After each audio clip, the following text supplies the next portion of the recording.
I'd like to call the April meeting of the Lancaster Township Planning Commission meeting to order. And please join us in the Pledge of Allegiance to the flag. I pledge allegiance to the flag of the United States of America and to the republic for which it stands, one nation under God, indivisible, with liberty and justice for all. Thank you. Next item on the agenda is the approval of the minutes from the last meeting, March 17th. Do I hear a motion for approval? So moved. Second? Second. Moved in second, we approve the minutes of March 17th. All those in favor say aye. Aye. Aye. Opposed? This is the portion of our meeting where we ask for public participation for items that are not listed on our agenda. So this is the time to comment if you have an item that's not on the agenda. State your name and address, please. Sure. Am I fine here? Sure. Okay. My name is Ed Ludwig, and I live at 460 Atkins Avenue. And I'm here this evening representing a group of residents who live on that block. A couple of the other residents are at the town board meeting, the school board meeting tonight. We have multiple concerns, and not to mention the fact that it's going to be very close to the property. What we perceive, everything is, we were never formally advised by the school board that they were planning to relocate the existing building to the new parcel of land. Our impression was they were going to renovate that and bring it up to standards. And now we heard secondhand. And so we're concerned that they never reached out to at least have a conversation with us.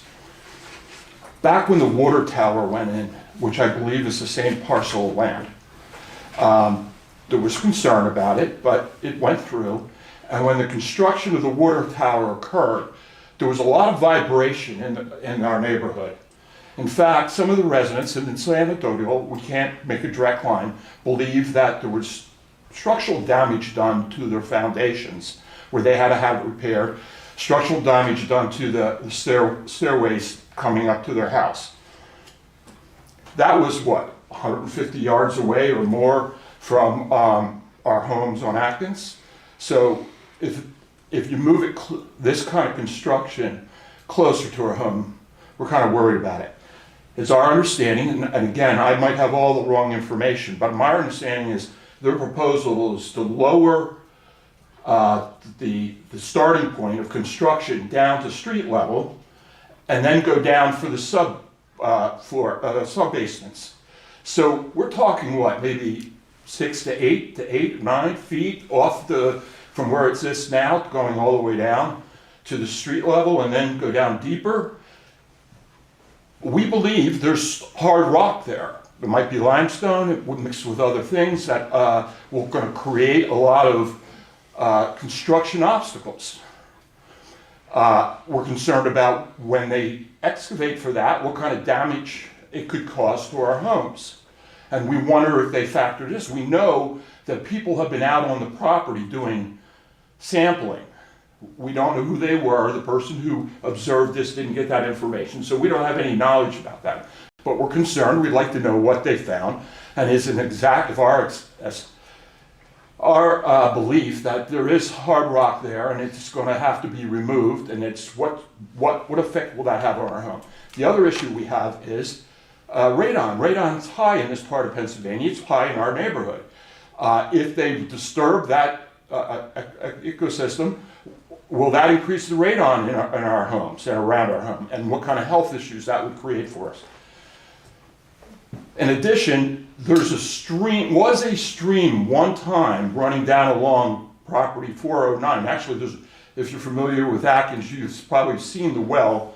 It's dried up now, but at one time, another neighbor said he was told that it was an active stream, that water was being able to come out of that well. If they move the land above this, what will that do with water flow? And I understand that down further on the other, closer to the little Conestoga, the stream spring Spring Lane or Spring Avenue and Meadow, they get a lot of flooding down there.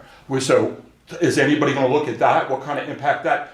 And the last thing I have as a taxpayer, and the group of us, and I think everybody should be concerned about this, they put out projections how it's going to be less expensive for the district and all of us for them to put up new construction as opposed to redoing the old construction. So our last thoughts on that is, who's doing these projections, and are they the same people who did the projections for the school year where they're millions of dollars short, and they found out it was a computer thing and they relied on that and it did not give them accurate information. So all these things come to play, and the fact that they haven't been find a way to meet with us and talk with us after letters to them and letters of statements. When you say they, do you mean the school? The school district. Okay, I'm going to thank you for your concerns. I think many of these things are out of the purview of Planning Commission. Let me ask you, where are we in this? Have we gotten plans? We've only received sketch plans, Okay. which are informal in nature and limited in the scope of what they are to be, what's to be included in them. And then earlier this year, we've had 3 separate Planning Commission meetings where we discussed quite a lot of issues relating to layout of the school, the necessity of the school project, the grading, the impact to woods, the impact on traffic, a whole host of things that were involved in that.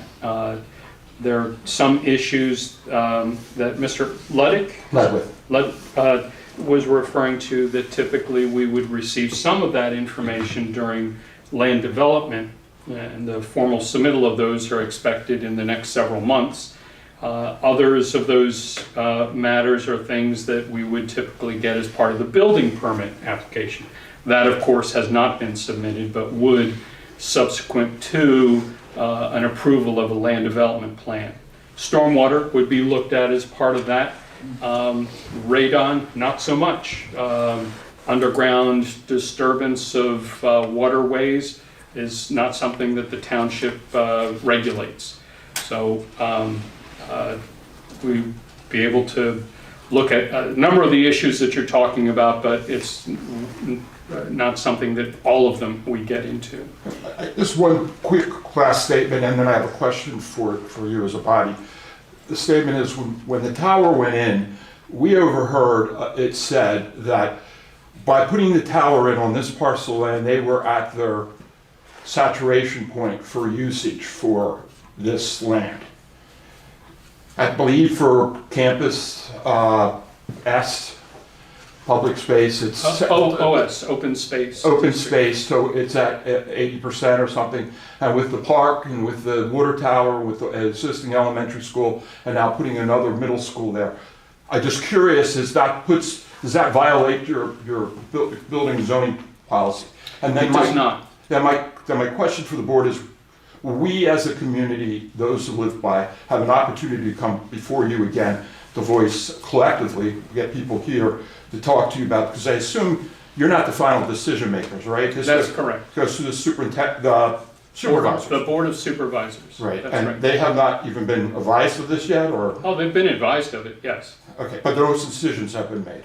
Correct. They've simply been advised of it informally, just like the informal discussions. So, and I think they've heard it discussed at one or more of their Board of Supervisors meetings, and certainly the township manager has kept them informed as to what's coming down the pike, if you will. Okay, will we be able to be advised when you're going to meet and make this decision? All that information, all the agendas are publicly advertised. They're in the newspaper, they're on our website, and we have our municipal meeting calendar on our website, so you can see when those dates are coming up.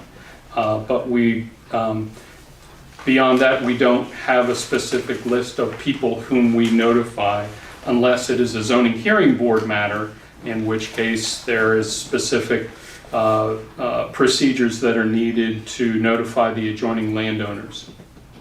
Well, that would be us, right? Correct, but I don't anticipate there being a zoning hearing board request for this project. You think it meets all the zoning requirements? I believe it will. Even with what I was talking about, the capacity? Yes, sir. Ben, Thank you. Gretchen, how soon do you post the agendas on the website? How soon do we post? Yeah, it's beginning- typically like before. Generally- Agenda. Generally, it's a week before the meeting. Okay. 2 weeks. Yeah, But- I advise you to just take a look a week before our typical planning commission meeting at the agenda to see if it's on there. And we more than welcome the public to come and to hear and discuss. But nothing's been penciled in yet. No, we've only been through a sketch plan to date.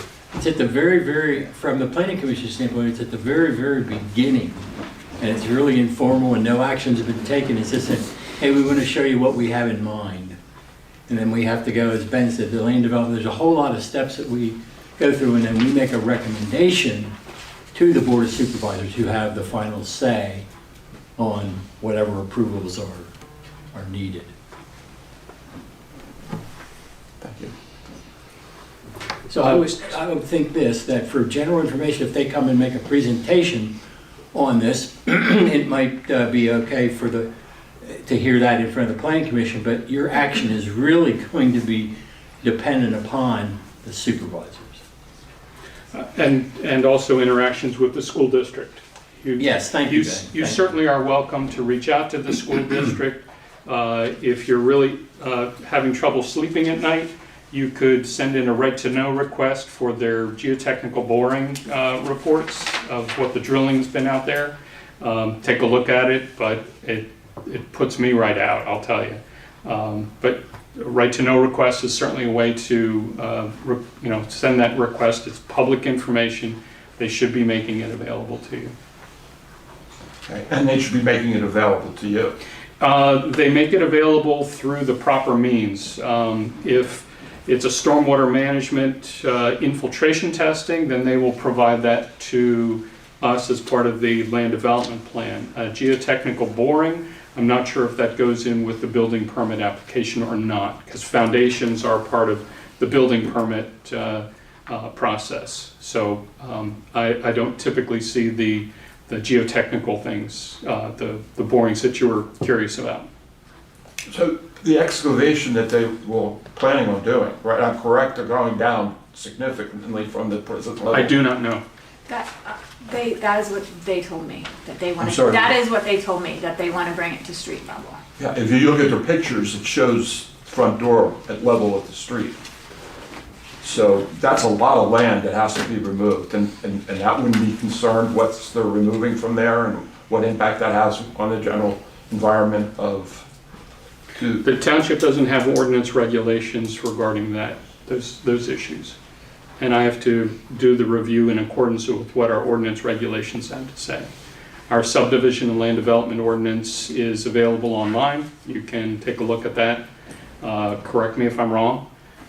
Similarly, the stormwater management ordinance is available online. Okay. So if you feel as though I'm missing something, please let me know. Okay, thank you, appreciate it. All right, thank you. And really Thank you. quickly, you might have tried a couple times to get the school district to respond, but include Jennifer Eaton, the school board president, on your emails, and she should be responsive.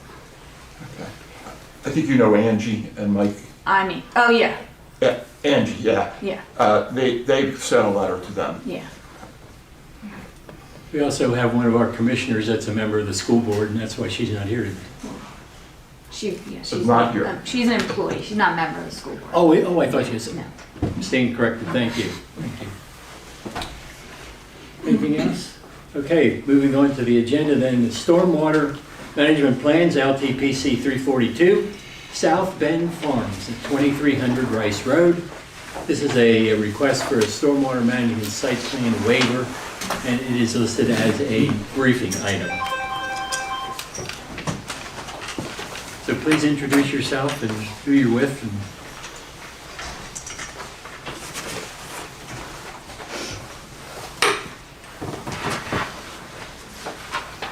My name is Kim Bosma. I'm with Brookhaven Associates. I'm going to apologize in advance. My allergies are really bad, so I sound terrible. Normally don't sound like this. I'm here on behalf of the applicant, Stuart and Cynthia Herr, who are also here for any questions you might have. They're looking to construct a single family dwelling unit. It's actually considered an accessory dwelling unit on their 90-acre parcel located at 2300 Rice Road, also known as the South Bend Farm.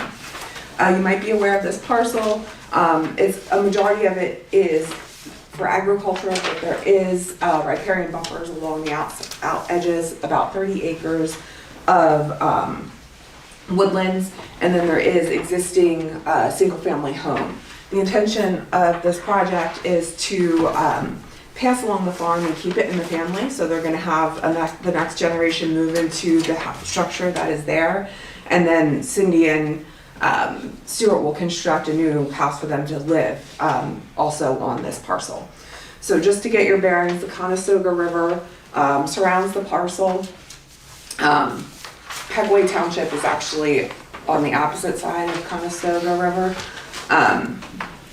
At the western or eastern edge of the property is where their existing residence is located. There's a tobacco barn right here, and this is the area that they're proposing the new accessory dwelling unit. I'm going to flip over now that you have your bearings to this enlarged plan. You can see this is the accessory dwelling unit here. There's an existing barn here, a driveway, and this is going to be the sand mound for the on-lot sanitary that's required because there's no public utilities out here. I will say the accessory dwelling unit is compliant with the zoning ordinance. It must be less than 2,050 square feet, and that's what they are proposing. It will be a single-story unit. On-lot water and sewer are going to be provided new just for this project. And stormwater management will be handled through the removal of existing paving. It's going to be a combination of the existing paving around the barn area, and there's also a concrete foundation for an old chicken structure that they're going to remove some of that. As discussed with Ben, the ratio is going to be 1.2 units of existing paving removal for every 1 unit of proposed paving.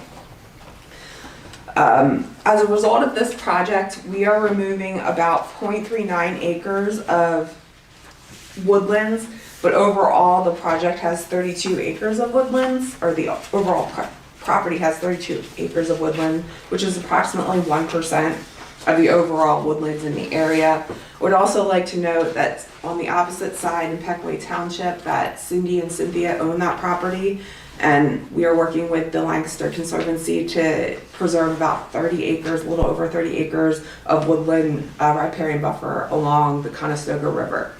So we're trying to keep, maintain the existing riparian buffers that occur in this area.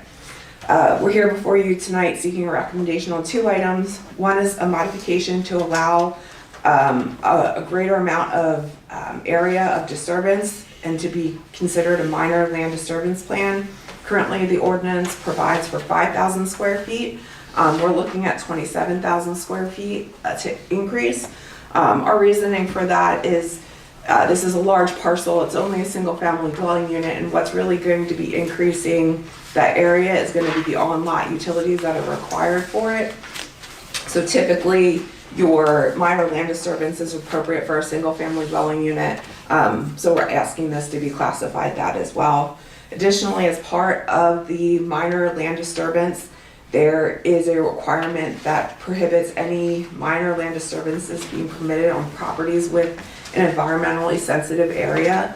Environmentally sensitive areas are considered floodplains. There is a floodplain that is located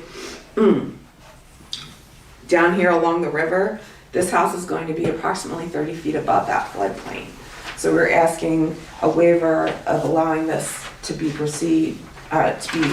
considered a minor land development and removing the requirement for environmentally sensitive areas. Ben had issued a letter on March 25th summarizing our submittal of the sketch plan as well as our requests, and he had recommended approval of the waiver and modification. Any questions? Quick question, I think it's a clarification. I'm looking at Ben's letter here, and it says 1.2 remove impervious to 1 new impervious. A minute ago you said paving. You're talking about the impervious of the whole building and everything. Yes, Comes yeah, out so that it's gonna be, 1.2 ratio. it's going to be the structure plus the proposed driveway. Yeah, that's one to the 1.2 of what you're taking out. Correct, yeah, so just, if we're talking numbers, the new impervious is 6,200, I'll call it. It's a little bit over that. With the 1.2 removal, we're required to remove 7,490 square feet. And the areas shown in this crosshatch here and here are 7,677 square feet. So we exceed that requirement of the 1.2. Thank you. And a moment ago you said the house is out of the floodplain. Are all the other site improvements also out of the floodplain? Yes, yeah. Sand mound and everything? Yep, so the floodplain line is right here. It's kind of hard to see it. So you can see the existing sanitary is up here. That's about 30 feet as well, higher than the floodplain. Thanks. Is that the 100-year floodplain? Yes, Do you know where the 500? I do not off the top of my head, no. But it's a bank down. Yes, to- correct. To the river. Yes, and the intention, they cited this specifically, I was out with Stuart and the contractors. There's a flat area that's in this, that's specifically great for this house location with nice views. So we spent a lot of time citing this and making sure that it was not going to impact those steep slopes. Okay. And about, what's the distance from the house to be built and the bank? I would say about 100 feet from the edge of stream here Okay. up to the proposed residence. And we farm that bottom field. Okay. I want to applaud for the conservation measures and all that effort to maintain that. Is there any, with the removal of the about 0.4 acres of woodlands, are there any additional trees that would be planted? I mean, I know you have a lot of wooded space there. I don't think there was any intention of adding additional trees. There's a lot of scrub trees in there. Yeah, okay, And if you go back historically, that was a sheep pasture. okay. There's some black walnuts, which we're planning on keeping, but a lot of the other stuff is scrub and invasive. Thank you. Other questions? Ben, do you have any comments? I do not. For the accessory dwelling unit, does the zoning ordinance have any specific performance standards as to, like, it needs to be within the family, items like that? Are you aware of that, John? I don't believe so. Okay. So I know there was a dwelling in Hamilton Park that needed a variance for an accessory dwelling unit, but that might have been for impervious coverage and maybe some building setbacks. Yeah, both. Most likely. There's I'm off the top of my head, I think 3 different variances that they were required. I think one was, for sure, was dimensional for the setbacks. I think the other was impervious coverage. I couldn't, I don't want to say that for sure, but Okay. What's the intended use of the accessory dwelling unit? It's good, they're gonna live in it, it's their residence, their primary residence. And then there is not another residence on There it? is. The other residence is gonna be occupied by their son-in-law and daughter. So that residence is going to be right here, and this is the proposed residence down here, the accessory dwelling unit. Cool. It's our retirement home. Yeah. Where we're going to say goodbye. A whole 50 yards from. Passing on to the next generation. Good. It's good, I think, to have family together in the same lot. So. We have a precedent here that if the planning commission decides this was listed as a briefing item, but because we don't perceive any benefit to having you come back again for a action item. So I would ask the fellow commissioners, are you in agreement that we move this from a briefing item and take an action item, and I'll accept a recommendation or a motion that we approve, or we recommend to the supervisors that they approve the modification request. waiver and modification request. I don't have any problem with that. No objections? No objection. I'll make a motion that we recommend approval of modification request, or the waiver request of section 229-36 for LTPC 342. I'll second. Okay, all those in favor say aye. Aye. Opposed? Okay. Where's the putting green, where's the practice range, and where's the one or two? Not there. We've got some gardens and go to the next generation, whatever they want to do, that's their deal, not us. Thank you. Great, thanks, everyone. Good luck. Okay, thank you.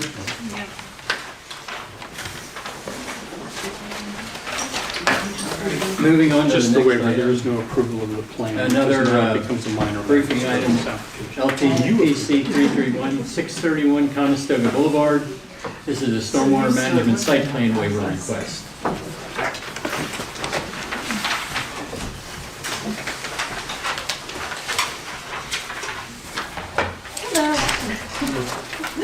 I'm Amanda. I'm with Inch & Co Outdoor.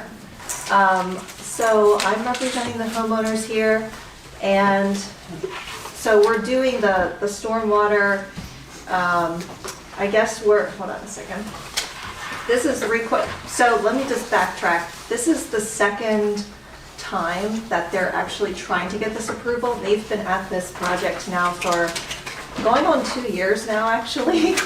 They had received full approval, building permits, waivers, variances, everything to build this project already. And because they had some trouble with their old contractor and everything started to expire, unfortunately, we're having to go through all of this process all over again. So just to let you know, everything that we're submitting had already gotten approved back in 2024, the first time. So we're trying to build an accessory unit on their property, as well as a swimming pool and a surrounding patio structure. And we had gotten the variance, I believe, at the previous meeting, right, for the accessory dwelling. And now we're requesting a waiver to file the major stormwater management plan into a minor stormwater management plan based on the square footage, or I'm sorry, the cubic yards of cut and fill being basically equal in this project. And also the fact that we're not creating any new impervious coverage on this project. So because of the location of the property being in a floodplain, it does create, I guess this is why we're going through this process, just to make sure that we're not actually increasing any volume to the floodplain.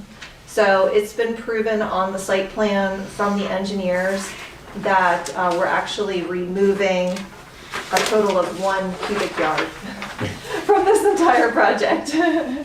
So the total disturbance is around 5,000 square feet, and the total impervious coverage, the impervious coverage is going from 2,502 square foot to 2,540 square foot. So we're actually decreasing the impervious coverage of 38 square feet. So because the net is 0, I do believe Ben sent the letter of recommending approval on this as well. Any questions from planning commission? I had 2, and I'm like, I bet these guys are gonna be like, she asked those same 2 questions last time. But the first one is to clarify, there's no structures or anything going in the floodplain. It's just the cut and fill change in the flood that's affecting the floodplain. Is that right? No. No. No, I we're couldn't see adding, where- the whole, like, where is the flood? Is this, the whole thing's in the flood? This is the line here? The whole property is. Okay. Yeah. Okay, got it. Okay, I'm good then. We're good. Where's the floodway? I don't see that on here. It's, the floodway Yeah. is down in the river. On the edge of the, You see the top of the bank there? Yeah. is it near the top bank? I don't recall. But it's off of where all the improvements are. Correct, yep. It might be the dashed line. No, that's not the dashed line. It's the The soil line type. at the top's probably the flood at the top. No, he's asking about the floodway, Where the which, river is. which is closer to where the river is, I recall. But none of these items are within the floodway. Okay. Other question? I think the floodplain is out of the purview of the planning commission, but there's some regulations on electrical equipment inside the floodplain, and I think you're gonna have a hard time raising elevations.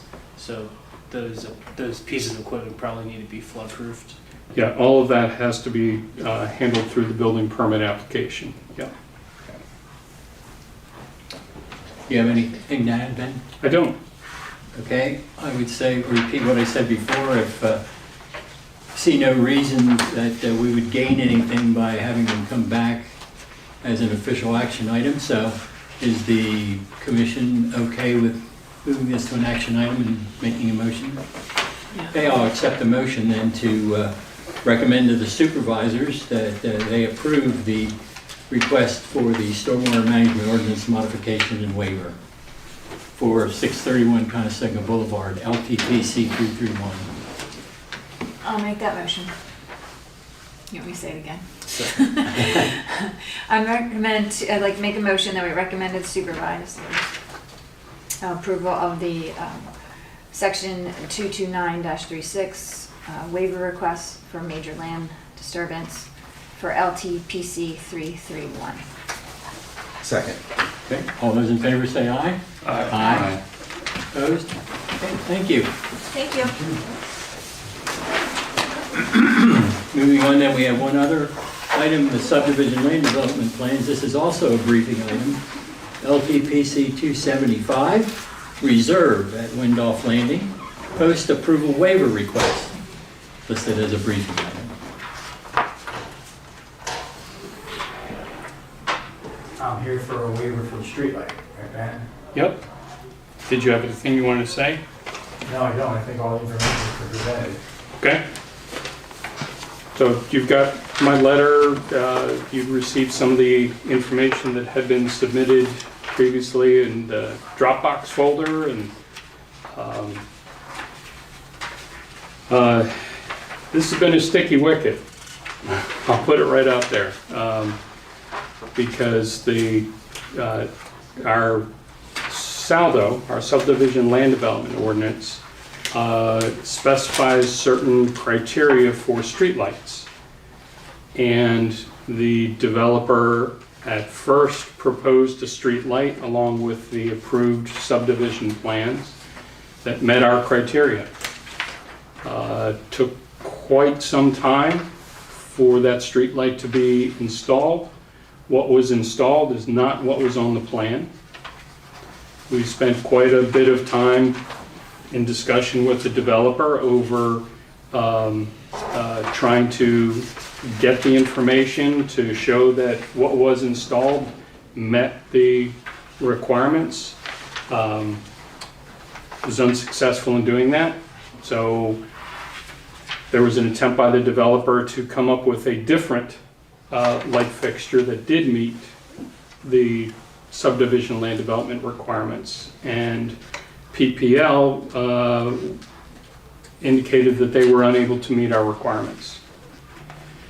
So the developer came back and said, what do we have to do to get this street light that's existing to be approved by the township? And I said, well, we need to have you request approval of a modification from those specific requirements, and that be approved by the Planning Commission and supervisors. So that's what you have in front of you tonight.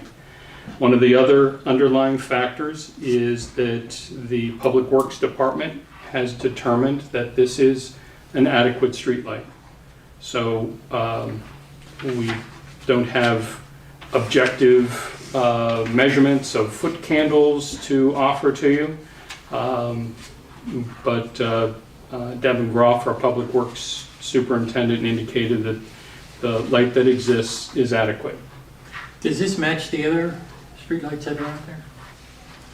There are no other Oh, streetlights there are no- in the development that I the got you. developer put up reserve at Windolph Landing. There are no streetlights in the rest of the Windolph Landing development. Okay, thank you. The closest streetlight is a Cobra Head light over the intersection of Bean Hill Road and Wilderness Road on one side, Sterling Place on the other. But it's very similar to the lights that were installed in Hawthorne Ridge, for example, and offer similar illumination. What was the concern with, what was the problem with PP&O? PPL indicated that they were not able to propose or install a light fixture that met our requirements.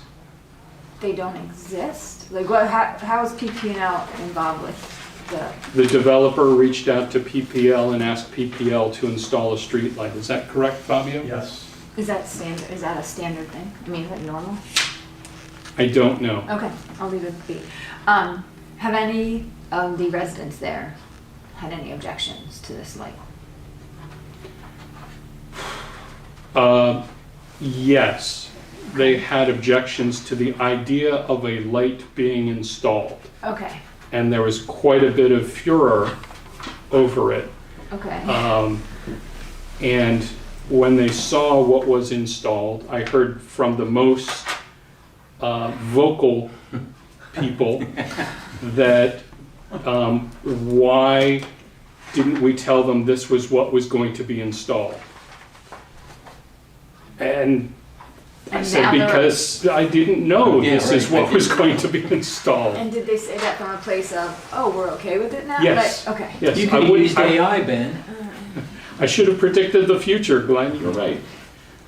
So it has been quite a to-do about this. Okay, but now there's no discontent with it being, I don't know if there's no There's discontent. less. there's less. There's less.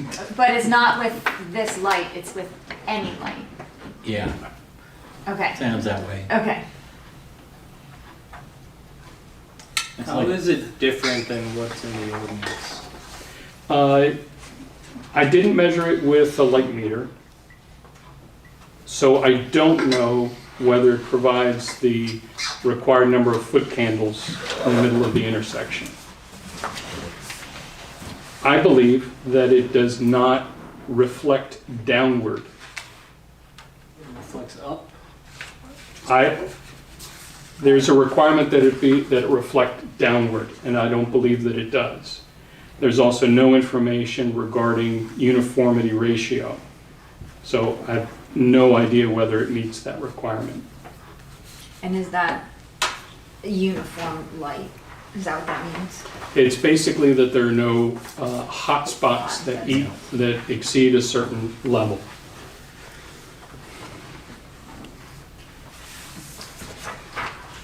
Well, with all that said, you did recommend that we, I did. Yep.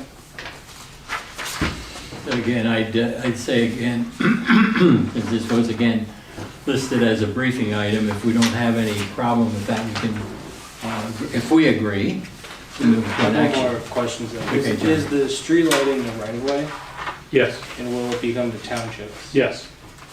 Is there any legal concern from township solicitor in not providing minimum lighting in the intersection there? Not if it's approved by the Board of Supervisors. Okay. As a waiver. Correct, and that's what you have in front of you.